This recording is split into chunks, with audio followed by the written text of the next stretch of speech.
Mchambuzi wa soka kutoka hapa Tanzania, Gift Macha, ameweza kufunguka mambo mengi baada ya tetesi za kocha wa taifa la Madagascar maarufu kama Lolo kuweza kuhusishwa kujiunga na klabu ya Yanga, huku Gift Macha akidai kwamba sema Tanzania kuna raha sana. Huyo kocha amepata kazi mtandaoni, akatangazwa mtandaoni na amefukuzwa mtandaoni. Ni maneno ya mdau huyo wa soka baada ya tetesi za muda mrefu za kudai kwamba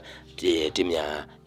Yanga ipo mbioni kumfukuza kocha wao Romain Folz, na badala yake inafikiria kumwajiri kazi mtandaoni, huku wengi wakidai kwamba huenda huyu kocha ndiye akawa mrithi wa Romain Folz kutoka pale Yanga, baada ya kuwa na tetesi za muda mrefu za kudai kwamba kocha wa klabu ya Yanga Romain Folz amekuwa na kiwango ambacho akiridhishi. Hivyo wadau na wapenzi wa klabu hiyo wanatamani kuona kocha huyo akifukuzwa na badili mwingine, kwa kuwa anaonyesha kutokuwa na kitu cha tofauti kwenye kikosi hicho cha Yanga. Hivyo wengi kutabiri kwamba huenda anataka kufukuzwa, lakini taarifa za ndani kabisa zilikuwa zinadai kwamba uongozi wa klabu ya Yanga ulikuwa unashinikiza kocha huyo Folz aweze kuandika barua ya kuacha kazi mwenyewe, lakini alieleza kwamba alikataa kuweza kuandika hiyo barua, na badala yake alidai kwamba kama wanataka basi wao ndio wamwandikie barua, ili wakishamwandikia barua waweze, maana yake watakuwa wamevunja mkataba wake, hivi atalipa pesa zaidi kuliko akiandika yeye mwenyewe. Ataonyesha kwamba ni mtu ambaye amejiachisha kazi mwenyewe. Na baada ya taarifa hizo ndipo ambapo zikaanza story mitandaoni za kumtaka mchezaji kocha Lolo kutokea Madagascar ambaye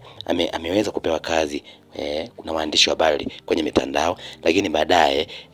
akaweza kutambulishwa mitandaoni humo na akafanya kazi mitandaoni humo, na baadaye akafukuzwa kazi akiwa mitandaoni humo bila hata kufanya kazi kwenye klabu ya Yanga, huku kukiwa na tetesi za kudai kwamba huenda Oktoba 11 ingekuwa ni siku ambayo